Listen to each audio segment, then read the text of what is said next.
are back here on the GSMC Football Podcast. And for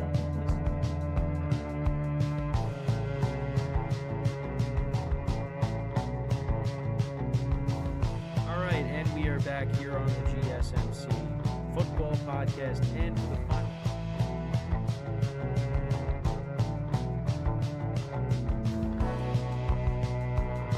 Keep yourself in the loop of everything football on the Golden State Media Concepts Football Podcast. The latest news on and off the field, be it college football, Big Ten, SEC, Big 12, Pac-12, ACC to the NFL. We've got you covered. Listen to the Golden State Media Concepts Football Podcast.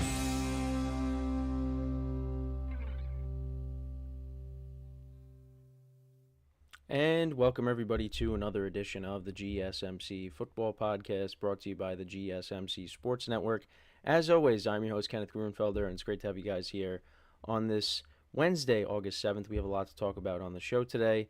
Before I get into that, just want to remind you guys, as always, to tip or donate, get your comments recognized. Make sure to go to the following link, that is gsmcpodcast.net. Really helps the show, makes the show more interactive between myself, the host, and you guys, the viewers. Again, that is gsmcpodcast.net. And as always, it is displayed on the ticker at the bottom of the show segment down below. So with that, let's get into what we are going to discuss for today. So we're going to start off the show. We're going to talk about the latest rumors surrounding Brandon Aiyuk. That's been going on the last couple of days. So I just wanted to touch upon that, as well as talking about Christian McCaffrey and giving you an update on his injury, a calf strain that's going to keep him out for the entire preseason. So a couple of things with the 49ers to start off the show. Then in the second part of the show, we will recap episode 1 of the Hard Knocks episode featuring the Bears. So the training camp version of that. So I watched that last night, so I want to get into that. We'll talk about the practices between the Giants and the Lions that have gotten heated. There's been some scuffles, some fights breaking out. So I just wanted to get into that as well.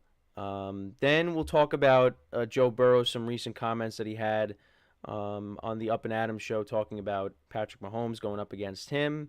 And then in the final part of the show, we will begin our receiver rankings, and we will talk about the NFC East.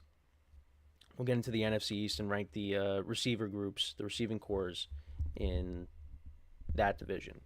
So let's get into the first topic, which is talking about the latest Brandon Aiyuk rumors. So there's been a lot of mixed things. So you had these trade packages in place for Aiyuk, and supposedly the two teams that were in on Aiyuk, there's also three. Well, there was three, and then you heard that one of the teams was out, and then they were back in. It was just a lot of mixed reports out there yesterday. But basically, the Browns were in on him, the Patriots were in on him, and the Steelers were supposedly in on him. And for the Steelers, in order for them to possibly obtain Aiyuk, they'd have to give up one of George Pickens, Pat Freiermuth, or their first-round pick for next year. And probably not going to happen, but I think that's why there were reports out there. Well, that was why there were reports out there that the Steelers were reportedly out on Aiyuk. The Patriots, apparently, Kendrick Bourne was involved in the trade package. For the Browns, it would be Amari Cooper, who just restructured his contract. So you have all of that, but the 49ers don't want to trade Aiyuk. And I know he's been a topic of conversation this offseason because he wants that new deal, but who knows if that's going to happen with the Niners. And Kyle Shanahan expressed hope that Aiyuk would remain with the team, but provided no timetable for a resolution. He refused to discuss specifics regarding offers, contracts, or trades. And yeah, it's just there are a bunch of reports out there, and you just don't know what to believe.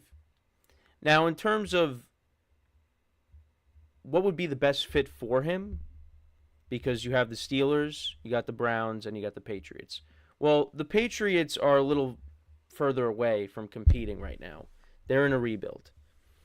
And you got a young quarterback in Drake May. Right now, I don't think he's going to be the starter right off the bat. I think you're going to have Jacoby Brissett start at least a year, and then you go to Drake May at some point. So, but, I think if you were to rank the three destinations, they'd probably be ranked at the bottom. And then between the Browns and the Steelers. Well, here's the thing. Both teams, I think, will be very competitive. They'll be in the thick of things in the playoff race. But which is the better destination for him? It's tough to say. If you go to the Browns, you're going to be the number one guy. And, I mean, you could be the number one guy in Pittsburgh, too, but they got George Pickens, who's a stud. But, with the Browns, Jerry Jeudy's been, we were expecting more from him. And you got David Njoku and Elijah Moore there, and you got Deshaun Watson, who hasn't been great since going over the Browns. And then with the Steelers, you got George Pickens, who's a stud. And then at the quarterback position, there's question marks there too, because Russell Wilson, we don't know if he's going to be there. Both quarterbacks, we don't know if they're going to be there beyond this year. So it's kind of a toss-up between the Browns and the Steelers, in my opinion. Which I would lean towards. It's really tough. I mean, I guess maybe you lean towards the Browns because, the Browns are locked in with Deshaun Watson. With the Steelers, I mean, you don't know. They have a completely different quarterback room this year. They could have a completely different quarterback room next year because Russell Wilson's only there for 1 year. And Justin Fields, they didn't pick up his fifth-year option, so he's going to be a free agent. Now, Justin Fields has looked great in camp, but we got to see how they actually play in a real game. So, but what's the best move for Aiyuk? It's staying in San Francisco. Why would you want to leave? Well, you could say, because he wants to get paid, and the 49ers are not willing to give him the money that he wants. I get it. But you go anywhere else, any other team that's willing to trade for you, and the 49ers are willing to trade with them, it's not going to be like it is in San Francisco. Now, you're going to be the guy. You're going to get your targets. You're going to put up good numbers, but are you going to win? Probably not. And you have some people in the media saying that the 49ers Super Bowl window is closed if Aiyuk is to leave, which I think is ridiculous because this team is still really good even without Aiyuk. Now, does this offense take a massive hit? Absolutely. But they have enough players on this team that they're going to be able to work through it. So, but that's just the latest. I mean, right now, nothing has happened. But those are the teams that at least were in on Aiyuk. So we'll see if he ends up getting traded. I mean, I've said it all along that I'm not very optimistic with how this is going and that this is ultimately going to lead to him going somewhere else. But only time will tell. And, the 49ers are dealing with some injuries and also another holdout. Trent Williams is holding out, so he's looking for a new contract. So it's just the 49ers have a lot going on. But with the injuries, so Christian McCaffrey is dealing with a calf strain. He's expected to miss a couple of weeks of practice and is unlikely to play in the preseason. The 49ers will handle McCaffrey's injury with caution to ensure he is ready for the regular season. And also their rookie, Ricky Pearsall, who could be Aiyuk's replacement. He aggravated his shoulder during practice, so that's just another injury there as well. But, a calf injury, those are tough to deal with. Those are very tough to deal with. And McCaffrey has dealt with them before.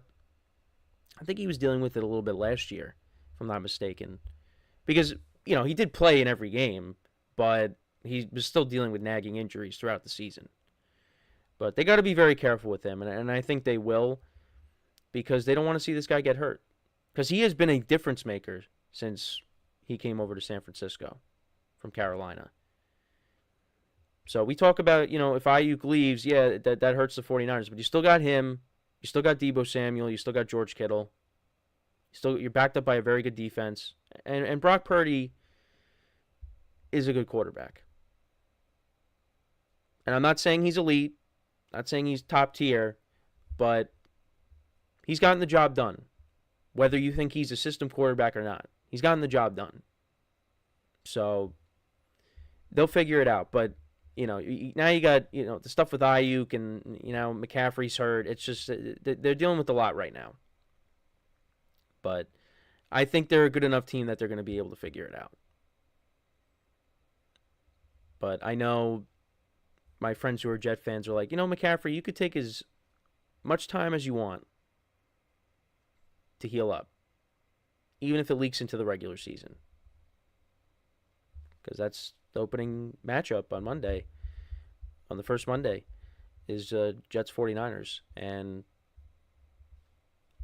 my Jet fan friends and family members, they do not want to see McCaffrey. And they don't want to see Aiyuk. Just give the Jets a very easy game. Well, even if those guys are out, it's still going to be tough. But make it a little bit easier. So, but it just seems like McCaffrey will be fine for the regular season, but right now he's just not going to play in the preseason. So we'll keep an eye on that. We'll keep on the Aiyuk stuff. But yeah, it looked like for the moment that, he could be traded yesterday, but that ended up not happening. So maybe something happens today. Who knows? I mean, we saw him shaking hands with Kyle Shanahan at practice. So he was showing up, just not practicing. So we'll see how it goes. But this is just something that's going to continue. And, the season's a month away. So we're getting closer. But let me know what you guys think, though, about the Aiyuk trade rumors, the McCaffrey injury. It's just, the 49ers are getting hit with a lot. And like I said, Trent Williams is holding out. Ricky Pearsall's hurt. There's a lot going on. There's a lot going on. And on top of that, you got Dre Greenlaw, who's recovering from his injury that he suffered in the Super Bowl. Those are big pieces for this team. Now, like I said, I think they'll figure it out, but, we saw back in 2020 when the 49ers were getting killed by injuries. Now, some of these aren't injuries. These are just guys looking for a new contract, but still. A lot of their guys were out, and look what ended up happening to them. They ended up just not having a good year. I forget what they went. They went like 6-10. So we'll see what happens, but let me know what you guys think, though, in the comments about these two things and just the 49ers in general. So when we come back from our first break of the show, I'll talk about episode 1 of Hard Knocks featuring the Bears. Give you my thoughts on that when we come back from our first break of the show. So with that being said, stick around, and we'll be right back here on the GSMC Football Podcast. I feel like I'm losing my mind. Is everybody in the world blind? Please, Lord, give me a sign, a sign. I feel like I'm losing my mind. Everybody in the world blind. Please, Lord, give me a sign, a sign. I wanna be the greatest. Everybody on the fake shit. I look around and feel like everybody is the fakest. I make this every day and I'm impatient, hoping one day I blow up from the basement. Statement, the top is so vacant. I don't hear shit that I think is amazing. Waiting for my day when I'm playing sold out shows for 1,000 faces. Hey, give me that crown, get in my way and to be put down. It ain't your place, all this my town. If I want that shit, then I'll get it right now. I'm losing it, the noose it fits, I'm losing shit, a stupid myth. You choose to live or choose to dip, you choose to fight or lose your grip and lose a gift. Oh. I feel like I'm losing my mind.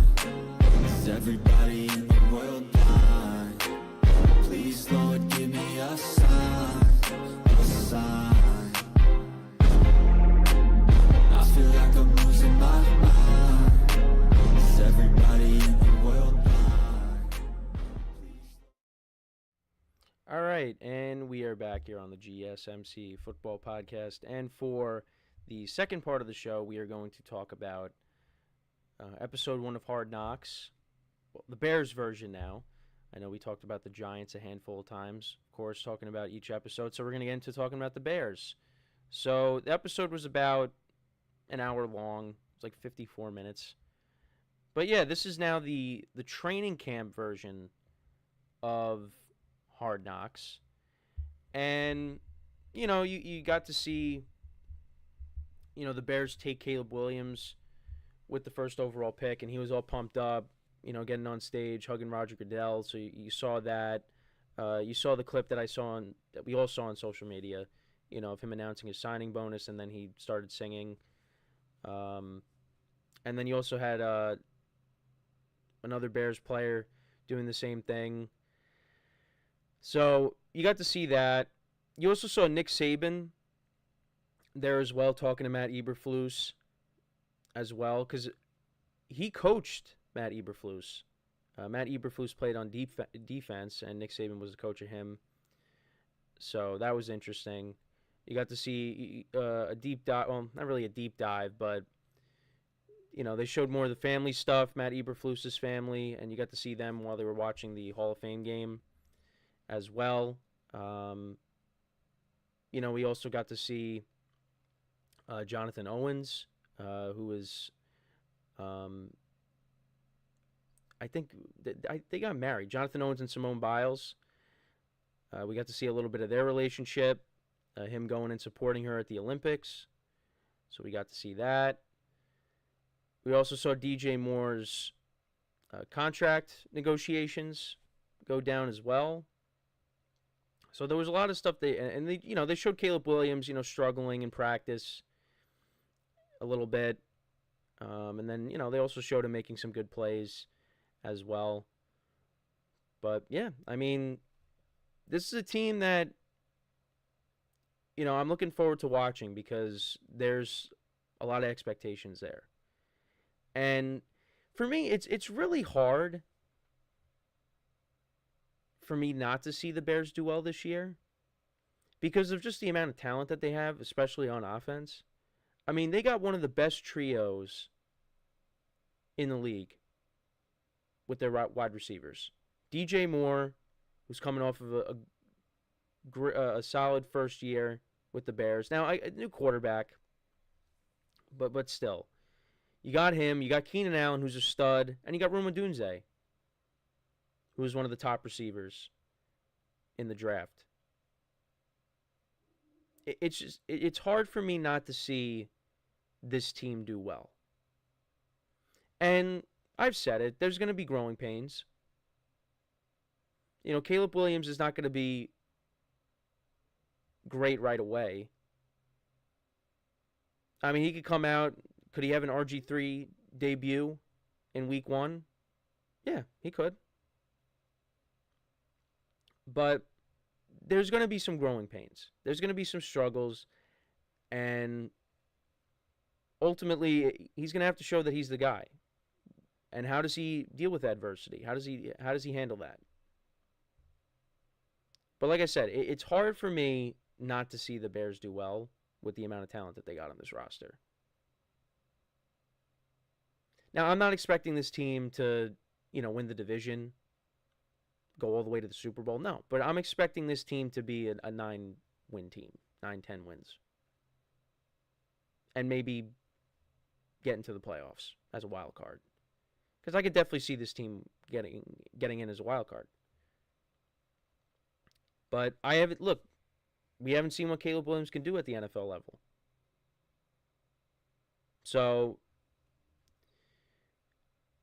that's, you know, that's what it's going to come down to. How is he going to play at the NFL level? And he was the number 1 overall pick for a reason. You know, the Bears have a lot of confidence in him. And we'll find out if they made the right move trading Justin Fields and drafting him. And they got the number 1 overall pick, as my camera's been acting up, so I'm going to fix that. But they got him with the number one overall pick because of the Panthers. So if Caleb Williams ends up panning out and being the guy,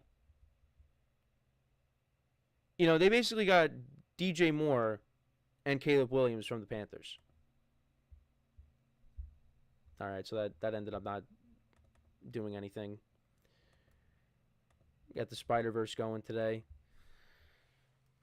But yeah, the Bears will look really good if that ends up panning out. And I do have confidence that it will, but, you go back to, man, it's just still not working. I don't understand. But, in recent memory, the Bears got Justin Fields and Mitchell Trubisky. Before that, they moved up to get Trubisky. Not my day today, I guess, with the camera.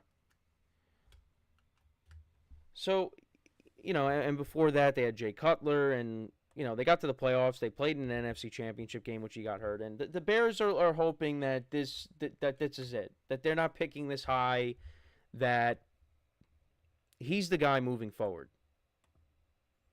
And the Bears have put a lot of talent around him to be successful. And we'll see how it goes. It's right out of the gate, who do they play in week 1? They play the Titans week 1. So they play the Titans week 1, and then they play who they just played in the Hall of Fame game. They play the Texans. Week 2, I'm excited. That matchup against the Texans, I'm really looking forward to. So we'll get to see. Well, I think the Titans, I think that's a good matchup to have in week 1. Now, the Titans have made a lot of moves this offseason. They got a veteran team. They recently signed Quandre Diggs. They signed Jamal Adams before that. They got L'Jarius Sneed. So they really retooled their secondary. I know with some older players. L'Jarius Sneed is still, in the prime of his career. He's coming off of a great year with the Chiefs. But, you signed some veteran guys in the secondary. You signed veteran guys at receiver, Calvin Ridley, Tyler Boyd, and Tony Pollard. But, I think that's a matchup the Bears can definitely win, and it's also at home. So, but week 2 is against the Texans, who they did play in the Hall of Fame game. That was the other thing as well, showing the Hall of Fame game. They highlighted Colin Johnson, who had a big game, the 2 touchdowns. Also, another thing, too, they focused on Brett Rippon as well. They were doing a drill on sliding, and they were using a slip and slide to do that. So it was just kind of funny how when we got to the Hall of Fame game and they were saying, talking about Brett Rippon and him sliding, the sliding drills, were helping with that. But yeah, you had a couple of quarterbacks, or a few quarterbacks, battling now for the the final 2 spots. You got Tyson Bagent, Brett Rippon, and then you also have Austin Reed as well. They're going to be fighting for those final 2 spots because Caleb Williams is going to be, the number 1 guy, but it's behind him. We got to see. Brett Rippon looked good in the Hall of Fame game, so I think he probably makes the team and is one of the backups, and then it's going to come down to Austin Reed and Tyson Bagent, who won some games last year. I would probably lean towards it being Bagent and Rippon that ends up being the backups for him. But I definitely think one player that I know is definitely going to make the team and is going to be, a depth piece is Colin Johnson. He's going to be, either the 4th, 5th, 6th receiver, wherever he's going to be on the depth chart. He's going to make the team. And even on the first play, when they were showing the kickoff, the new kickoff, he was right there. He was on special teams. He was right there on that first play to try to, make the tackle. So I think he right now he looks like a lock to make the team. So we'll see.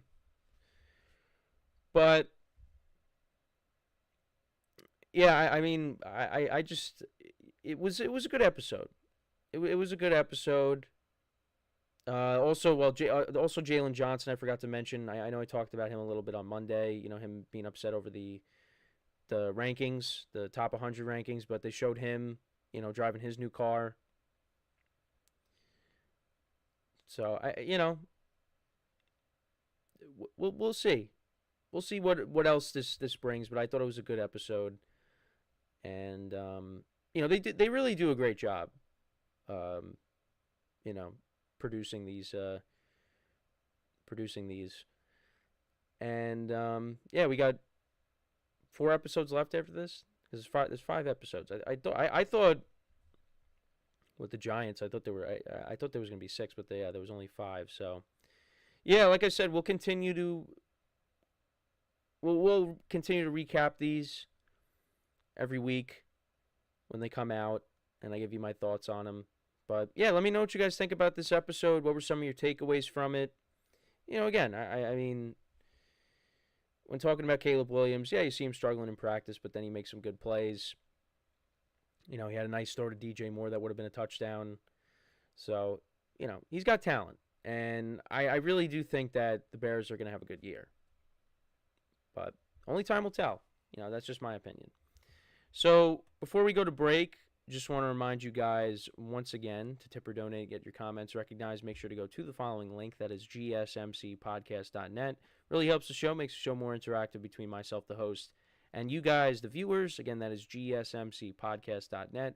And as always, it is displayed on the ticker at the bottom of the show segment down below.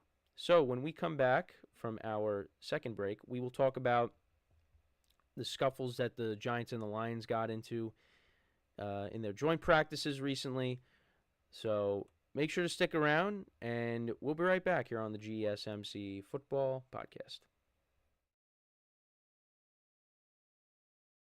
Looking for your daily fix of sports talk without having to pay for it? GSMC Sports Network is available on YouTube.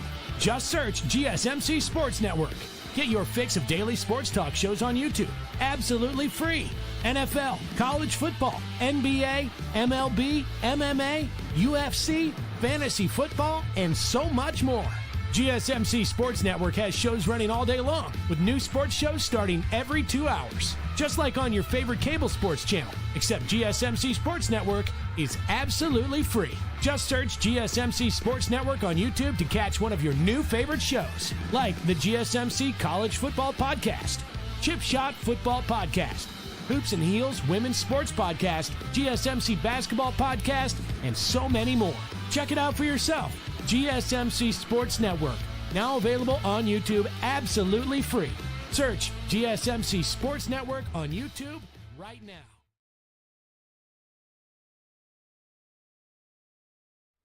All right, and we are back here on the GSMC Football Podcast. And for the third part of the show, we're going to talk about the Giants and the Lions getting into it in their joint practice. So they'll be playing each other tomorrow night, both of their first preseason games. But yeah, there was a handful of scuffles that went on. And 3 fights broke out during a joint practice between these two teams. The first altercation involved a shoving match between Giants cornerback Dave Belton and Lions wide receiver AmonRaSt.Brown. And of course, as I'm saying that, you know, the camera decides to continue what it's been doing. But yeah, so Dane Belton and AmonRaSt.Brown got into it. A second fight occurred when Giants corner Andrew Phillips shoved the Lions pass catcher Jamison Williams, leading to a prolonged scuffle. And Daniel Jones actually got involved in a third altercation as well. He got in there and he shoved somebody. So, you know, the quarterback's getting himself, into it. So, you know what? As a Giant fan, you got to like that. You know, Malik Neighbors also got into it with one of the corners of the Lions, Kirby Joseph. Yeah, he got into it with him. Yeah, I mean, you got to like it. You got to like that they're showing some fight, you know, and the Giants are you're hoping that they're not going to get pushed around if you're a Giant fan like myself. But you got to like what you're seeing early on, and especially with Malik Neighbors lighting it up in camp and And Daniel Jones actually not looking that bad. Now, I don't want to get excited, but because, it is only practice. But, yeah, you do have to like it. And also, Giants general manager Joe Shane actually intervened to help break up the fights, as reported by The Athletic's Charlotte Carroll. These fights mark the first significant altercations of the preseason during inter-squad practices. The Lions and the Giants do not play during the regular season, but like I said, they're going to face off on Thursday, which is tomorrow. But, yeah, look, the Giants have been pushed around a lot over the course of the last, 10 years. They've had some years where they made the playoffs, but even in the playoffs, they got, when they lost, they got pushed around. They got bullied by the Packers, losing 38-13, losing to the Eagles. What was the score of that game? It was like 38-7. I don't even remember. Look, they came off that win against the Vikings, but still, I mean, you went up against the Eagles and you looked like you didn't even deserve to even be in the playoffs. So the Giants are looking to get back to how they were before the Eagles playoff game. And be even better than that.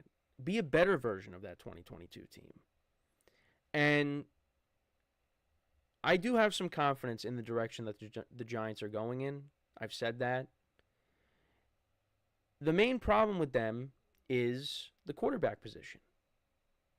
And how is Daniel Jones going to play? And Daniel Jones, like I said, getting into it, shoving guys, and, he's got the beard going.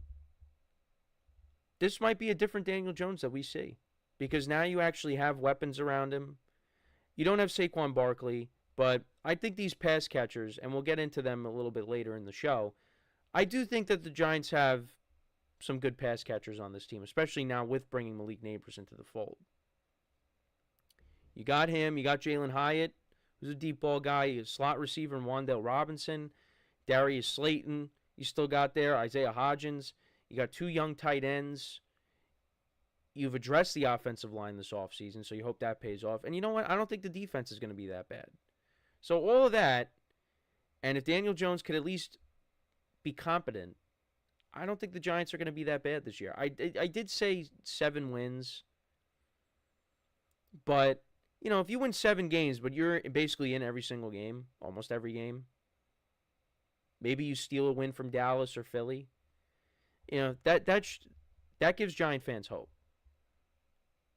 But, if Daniel Jones is the weak link of the team, then the Giants are going to move off of him and try to figure it out. And you got Dak Prescott, who could become available, which I don't know how I would feel. Now, do I think Dak Prescott would be an upgrade over Daniel Jones? I mean, I guess, yeah. Well, I shouldn't say I guess. Yes, he would be an upgrade. But I don't know how I'd feel. Just because of all the years in Dallas, and now you're coming over to the Giants, and the Giants would pay him, a $60 million contract if that's the case. I don't know how I feel about that. And once again, Camera just decides to, not work. But it is, I do like that, what I'm hearing, though, that and seeing that Malik Nabers is lighting it up. He looks like he's unguardable right now in camp.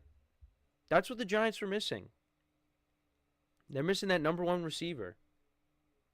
Because they haven't had that in years. They haven't had that since Odell Beckham Jr. And now you're getting another LSU receiver, and he looks like he's going to be a stud. And then for the Lions, I mean, look, we see these fights happen all the time. I mean, look at the Steelers. They had a fight amongst themselves in practice recently. Yeah, because I don't want to turn this all into a Giants talk, but, I mean, this is against a team. The Giants are doing this against a team that, has aspirations of going to a Super Bowl. And, with everything that's going on with the 49ers right now, and, let's see how Philly is coming back from the collapse last year. This could be the Lions' opportunity. Take over the conference. be the team that represents the NFC this year. You know, they have a lot of talent on this team. They got, you know, a stud at wide receiver in AmonRaSt.Brown. You know, 2 solid running backs, a tight end going into his second season, Sam Laporta, a good offensive line, Jared Goff on a new contract. On the defensive side of the ball, you got a stud, Nathan Hutchinson. You know, this team could jump on the opportunity with everything going on around them. You know, take over this conference. Now, they play the 49ers late in the year. I think it's week 17. So they play them the second to last week of the season. So that could very well decide home field advantage. I mean, I think it'll definitely have, you know, some implications with playoff seeding, but that's definitely a game you got circled. You got to have circled because that has heavy implications. That will have heavy implications. But yeah, it's just, look, these fights, it's part of the game. I mean, you don't want to see anybody getting hurt. I mean, AmonRaSt.Brown coming off of his new contract, you know, you don't want to see him get hurt. I mean, watching receiver, him talking about, you know, his oblique and completely ripped off the bone, and he was still playing. I mean, he did miss a game, I believe, but still, like, it's unbelievable. Like, you don't want to see this guy getting hurt again. You know, I did see a clip of, you know, Brian Burns. Now, obviously, you know, it's practice, but, you know, he would have sacked Jared Goff. There was that one clip of him, you know, rushing Jared Goff, and, you know, he would have sacked him. But, you know, again, in practice, you can't hit the quarterback. So, you know, that was encouraging to see. But, yeah, we'll see how the matchup goes when they go up against each other tomorrow. We'll see, you know, what starters play. I would like to see. I mean, the starters are going to play. I think these two teams that they're going to have, the starters will play at some point, but maybe not the first preseason game. But, you know, I'm excited to, you know, watch the Giants and just, you know, see, you know, what they look like. Because I don't think they're going to be. I don't think they're going to be a pushover. I think there's some pressure going into this year for them to do well. I think the quarterback feels it, and I think the front office and the head coach feel it too, because of how last year went. Like for the Lions, I mean, I expect them to be a 12-win team. You know, Dan Campbell, his job security, there's no issue with that. You know, this team is going to be one of the best teams in the NFL. But for the Giants, oh man, this is ridiculous. The Giants, you know, you made the playoffs the year before. You looked like you took a massive step forward, but then you took, you know, a step back. You know, so got to see how it goes. But you know, I'm looking forward to. I'm actually looking forward to this season for them and how they're gonna do. So that's just that's my opinion on it. Like I said, I said around 7 wins, but who knows? I don't think on paper this team is bad. But again, comes down to the quarterback position. But I do like that he's getting in the mix with these scuffles, these fights that are breaking out. Because that could go a long way. And they've been airing it out a lot in practice, which you want to see the Giants look like an offense that is dangerous, because I haven't seen that in years. You know, there's not a lot of big plays with the Giants. It's a lot of, you know, quick passes and, you know, just nothing down the field often. It's not. You don't really see that. But maybe this is the year that the Giants, you know, get back to more explosive plays. We see more of that. So, But let me know what you guys think, though, about the fights that broke out with the Lions and the Giants. You think we'll see any fights in the game tomorrow night? Let me know in the comments. So we are going to take our next break. When we come back, we'll talk about Joe Burrow and Patrick Mahomes. Joe Burrow was interviewed by Kay Adams recently, so I just wanted to get into, what he had to say regarding Patrick Mahomes and then matching up against each other. So that is what we will do when we come back from our next break. So with that being said, stick around, and we'll be right back here on the GSMC Football Podcast.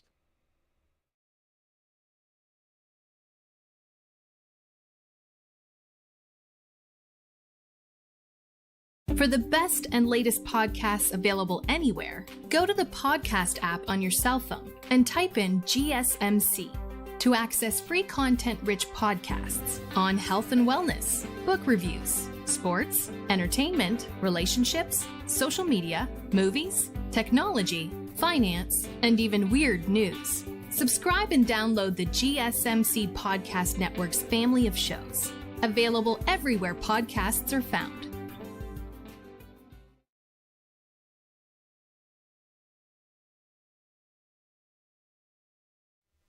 All right, and we are back here on the GSMC Football Podcast. And for the fourth part of the show, we are going to talk about Joe Burrow and Patrick Mahomes. So Joe Burrow was recently interviewed by Kay Adams, and he just had some comments, on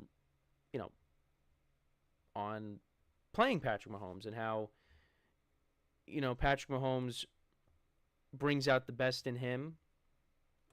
And I just wanted to get into that conversation of, when these two guys play against each other. So now these are the numbers between the playoffs and the postseason, the playoffs and the regular season. These are their stats going up against each other. Now, Patrick Mahomes does have a Super Bowl ring, playing against Joe Burrow. I mean, when they matched up against each other in the second AFC Championship game, Patrick Mahomes went on to win the Super Bowl. The one win that Mahomes does have against Burrow.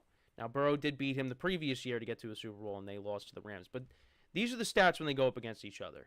And what I thought was interesting is that in the regular season matchups, the interceptions that they have, they're all in the postseason. They're all in the postseason. They have no interceptions against each other in the matchups in the regular season, which I thought was interesting. But, they got around the same touchdowns. Burrow has, a couple hundred more yards than Mahomes, and of course is 3-1. But you know what? He's got the 3-1 record, but their matchups always come down to the end. It's always a 3-point difference when they play against each other. So, we could sit here and say, well, Burrow's 3-1 against Mahomes. Well, Mahomes has a Super Bowl ring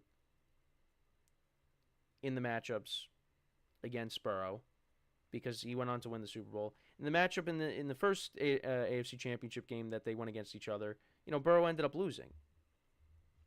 Again, it's not like they got embarrassed. I mean, it was a close game, but in that one win, that led to Mahomes winning yet another Super Bowl. So what Burrow had to say is, I think you got to go out and not be scared to make mistakes. You got to go out and make plays because he's going to go out and make plays, and that brings out the best in me. It's always an exciting challenge when we go against each other. So that was the quote that I wanted to get into. But it's a lot of fun when these two teams get together. Now, last year we got robbed of that because Burrow got hurt, and that game actually, was competitive. Well, the Bengals, they went up. They were up by like 10 points with Jake Browning, and it looked like, wow, even without Burrow, they could still beat the Chiefs. But then the Chiefs came back, won that game. But yeah, we were robbed of that. But we're getting this. We usually get and that was late in the season. We usually get these games late in the season. Whether it's like it's week 15, week 16, week 17, between those weeks, or of course when they play in the championship game against each other. But now we're getting this matchup in week 2. And, I don't know if the NFL had like a specific reason for why they wanted to put this matchup in week 2. Are they concerned about Joe Burrow? and his health? Did something did that play a role in it? Because, like I said, we're used to seeing this late in the year, and we're getting this early on. So I don't know what the reasoning was behind that. I mean, I listen, having these guys go up against each other late in the year, I think is better because, the stakes are higher, and like that could very well decide, who's got home field advantage. Now, none of the matchups in the regular season, they didn't. That wasn't on the line, home field advantage. But still, like, it's possible that this year that could happen. But we got it late. We got it earlier in the season. And the Chiefs got a tough start. They got the Ravens at home. Well, they got both teams at home. They got the Ravens at home and they got the Bengals at home. But still, I mean, those are not going to be easy games. And is it possible the Chiefs could start off 0-2? Sure, but I don't think that's going to happen. I think it's more likely they're going to start off 2-0. 1-1 at worst. 0-2, I don't see it. Because the Bengals are a team that get off to slow starts. So that combined with playing Mahomes in Arrowhead and the Chiefs, and I think the Chiefs' offense is going to be really good this year. I think those struggles they had in the regular season last year, that's a thing of the past. We're going to see the Kansas City offense that we're accustomed to seeing back when Tyreek Hill was still on the team. I think we're getting back towards that. So, I'm looking forward to it. Just because, you like to see big plays. I'm not saying, I'm looking forward to the Chiefs just dominating against everybody again for another season. But there is some concerns I think people have. I think on the offensive line, at least, when I was watching Colin Cowherd yesterday, he said the reasoning behind him saying he doesn't think Kansas City's going to repeat is because of the offensive line. Look, I think the Chiefs are going to be fine. They're going to figure it out.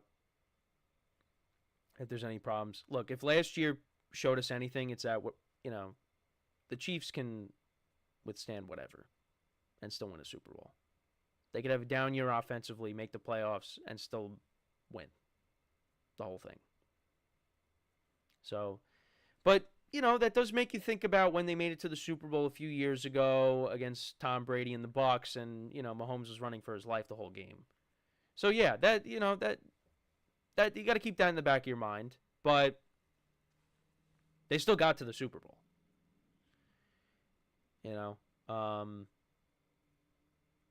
But I know that was one thing I heard. So, but yeah, I'm looking forward to when these two guys play against each other once again. I hope it's another classic. It wouldn't surprise me if it comes down to 3 points again. I did say, like I said before, the Bengals do struggle out of the gate sometimes. But I don't know. I still think this game is going to be great. I just hope that both quarterbacks stay healthy, throughout the year. Burrow's coming off of the wrist injury, and, I'm still a little worried about that. But, we got to see how he plays. But, if the Bengals stay healthy, they're going to be a force to be reckoned with. And, it's... I still think they are, if with the healthy Joe Burrow, they're one of the top teams in the AFC. And if Burrow is healthy throughout the year, it's going to be between them and the Ravens for that division. The toughest division in football. So, but I don't know. I have some concerns with that wrist. So hopefully, that doesn't, hopefully nothing happens. So,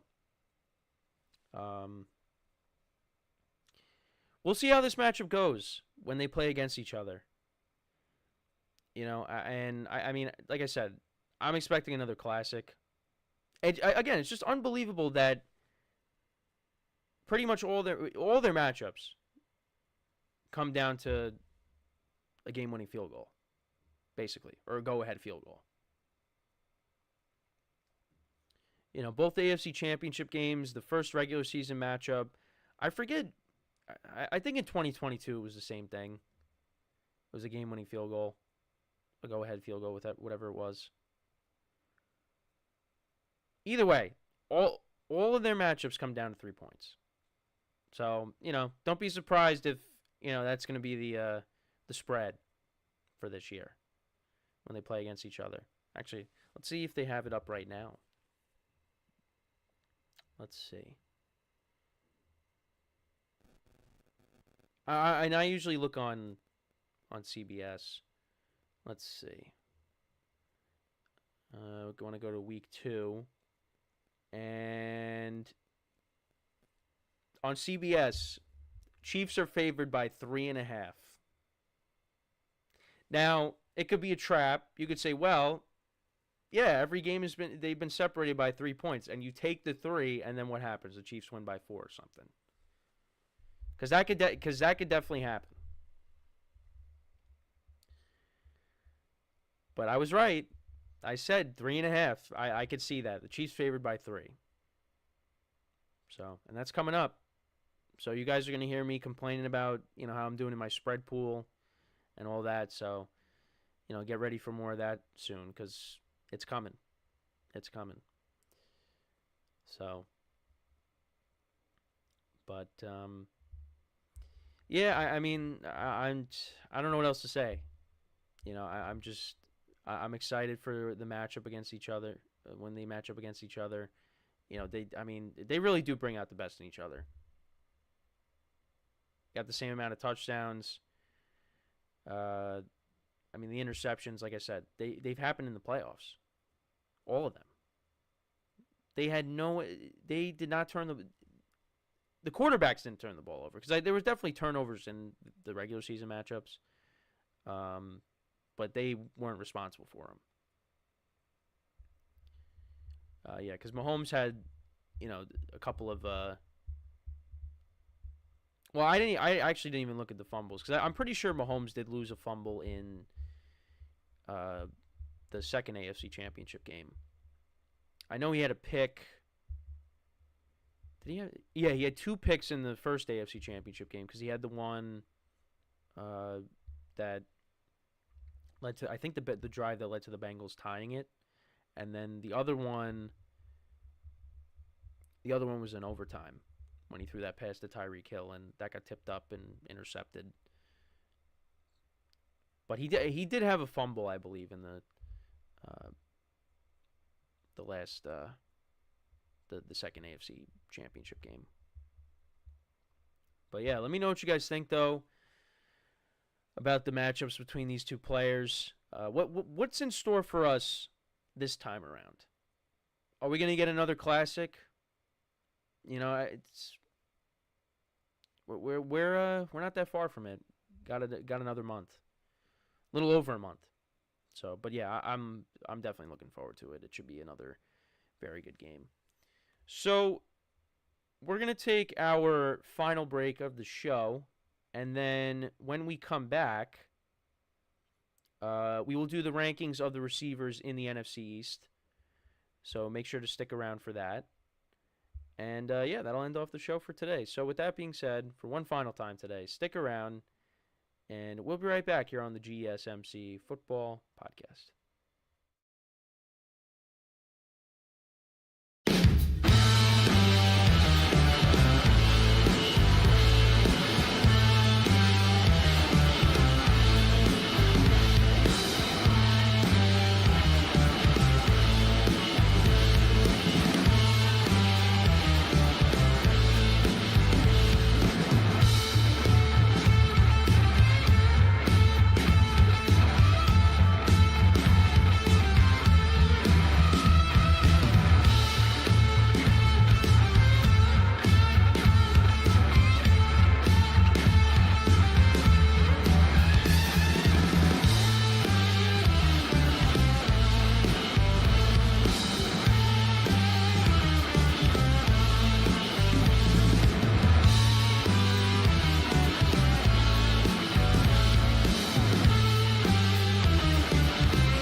All right, and we are back here on the GSMC Football Podcast. And for the final part of the show, we are going to rank the the receivers in the NFC East. So I know we did quarterbacks, we did running backs, like I just said, but now we will be doing receivers. So I didn't really know how to go about it. So I just, instead of doing individual receivers, I just did like the teams. So I just ranked the teams based on their receivers. So let's get into that as we're getting towards the end here. So at 4, I got the Commanders. I will say it was tough ranking the Giants and the Commanders, who I would put ahead of who, because I also didn't want to come off as being biased.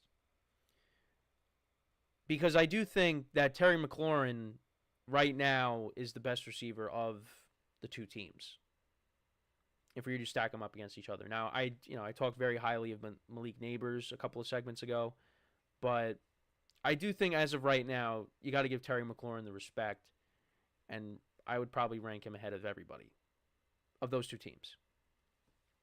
But again, this is the entire wide receiver core. And behind Terry McLaurin, last year, I think their second receiver in receiving yards, it was Curtis Samuel. He's no longer there. Then you have Jahan Dotson. You have De'Ami Brown. They also drafted Luke McCaffrey. So, there's question marks behind Terry McLaurin. Now, with Jaden Daniels at quarterback, let's see how that changes. Because I did see, Jaden Daniels throw a pass to Terry McLaurin. That was a nice play on social media. And we're going to see Jaden Daniels play when the Commanders play the Jets on Friday, I believe. Yeah, Friday. So, we'll see if Terry McLaurin is playing in that game. I'm not 100% sure if he is. Maybe he's not. But Jaden Daniels is definitely playing. So, but yeah, Terry McLaurin had a little over 1,000 yards last year, despite, Sam Howell playing quarterback, Jacoby Brissett. Terry McLaurin is an underrated receiver, and, he's just looking for some consistency with the quarterback play. But I think Jahan Dotson, he had around, I want to say he had around like 300 receiving yards last year. De'Ami Brown had like 100 receiving yards. Like he had like 168 or something when I was looking at their stats last night. Yeah, so Terry McLaurin had 1,002 receiving yards. Jahan Dotson had 518. I don't think Logan Thomas is not there anymore. He had 496. Brian Robinson Jr. had 368 yards receiving. Antonio Gibson had 389. He's not on the team anymore. Yeah, De'Ami Brown had 168. Byron Pringle had 161. Jamison Crowder had 159. So, yeah, I mean, that's... And then now you got Luke McCaffrey in there. You do have Austin Eckler, but, he's a running back. So, I'm not putting him within the receivers. But Austin Eckler's going to get used a decent amount in the passing game. So, but yeah, I don't know. The depth behind Terry McLaurin, I just have some questions with them. So that's kind of why I have them at 4. Now, again, you could call me biased. I don't know. Maybe I am, but I do like the Giants' receiving core a little bit more than I like Washington's. Now, like I said, I do think Terry McLaurin right now is the best receiver amongst these two teams, but I don't know. And you could also say, well, who's going to be throwing them the ball? You got Daniel Jones. Is he going to be playing the whole year? Is he going to play well? There's question marks. There's question marks for both teams. But I like the Giants' receiving core more. Because you have Malik Neighbors, who looks like he's going to be a stud. And maybe he gets 1,000 yards this year in his first season. I think Wan'Dale Robinson and Jalen Hyatt, they're going to be better players now with Malik Neighbors being there and being a threat, because now defenses are going to be focusing in on him, and that's going to open up more opportunities for the other two guys. You also got Darius Slayton, who right now is, I guess is the fourth wide receiver behind these three guys. Last year he was their leading receiver. He had 770 receiving yards. Wan'Dale Robinson had 525. Jalen Hyatt had 373. And you got the other tight ends on the team, Bellinger and Theo Johnson. Sorry, holding back a sneeze. It happens. Look, it happens at least once. I know I always say that when I'm about to, but yeah, that's holding back another sneeze. But yeah, I don't know. I'm optimistic about the Giants receiving core, and I just think that, at least for me, they're a little bit better than Washington. But it's going to come down to the quarterback play as well. How is Jane Daniels going to be his rookie season? Is Daniel Jones going to stay healthy? Because we could very well see with the Giants, you could see Drew Lock playing. You could see Tommy DeVito playing instead. But I don't know. You could flip-flop these two. I don't know. For me, I like the Giants a little bit more than the Commanders. But like I said, Terry McLaurin, probably the best receiver of the two teams here. So yeah, I got the Giants receiving core at 3. I got the Cowboys at 2. Now, the reason for that, we know CeeDee Lamb is a stud, probably the best receiver, is the best receiver in the division. But it's behind CeeDee Lamb. Similar to talking about the Commanders and the Giants. Behind CeeDee Lamb, I have questions. Because you got Brandon Cooks, who I think, can still produce.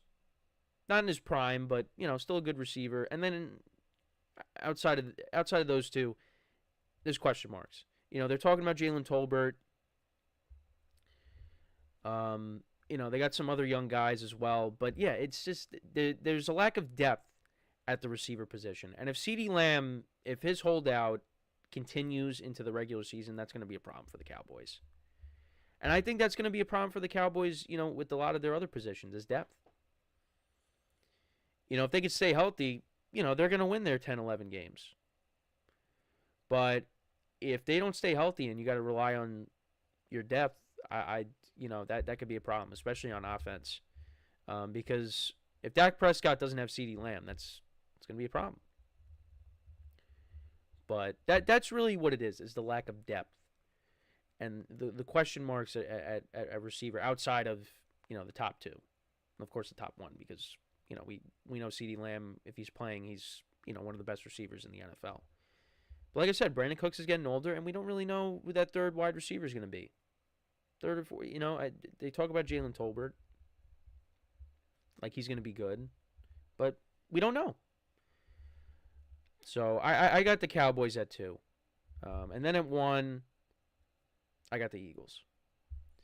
And it's because of these two guys right here. Your 1A and your 1B. A.J. Brown and Devontae Smith. 2 guys that got new contracts. Both very talented receivers. And I just think, because you got those two. I mean, I like the combination of those two better than I do CeeDee Lamb and Brandon Cooks. Now, if you took the Brandon Cooks from, 2016 and put him on the Cowboys, then I'd probably rank them ahead. But because Brandon Cooks is older, he's not the same player he once was. I like this combination better because, these two guys are still in their prime.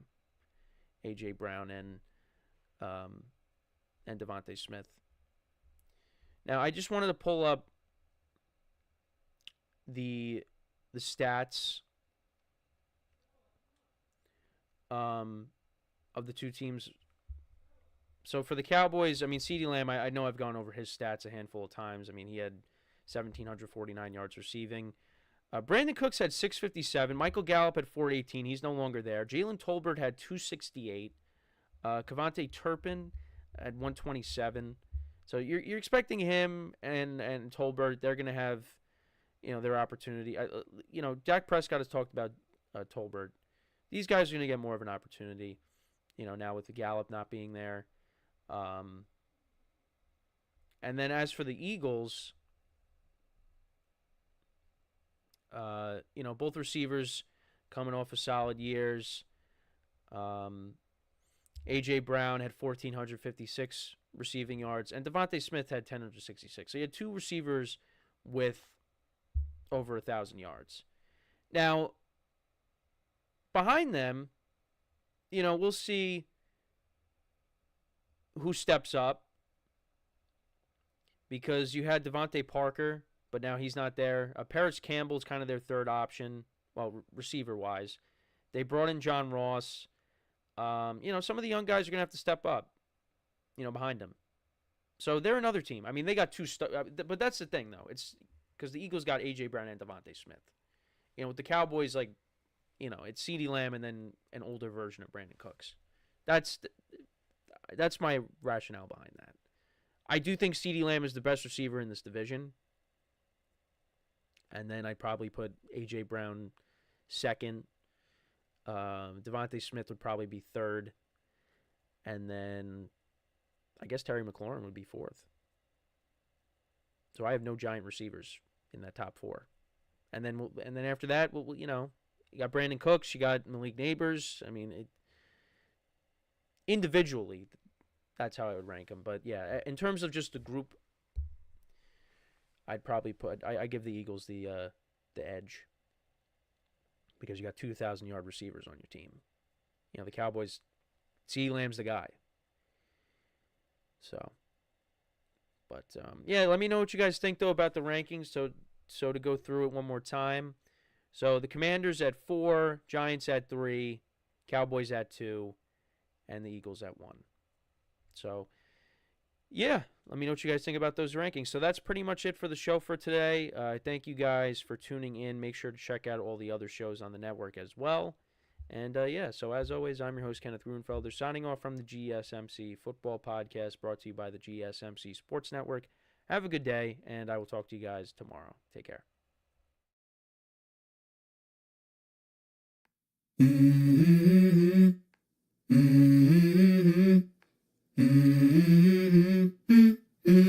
Let's go.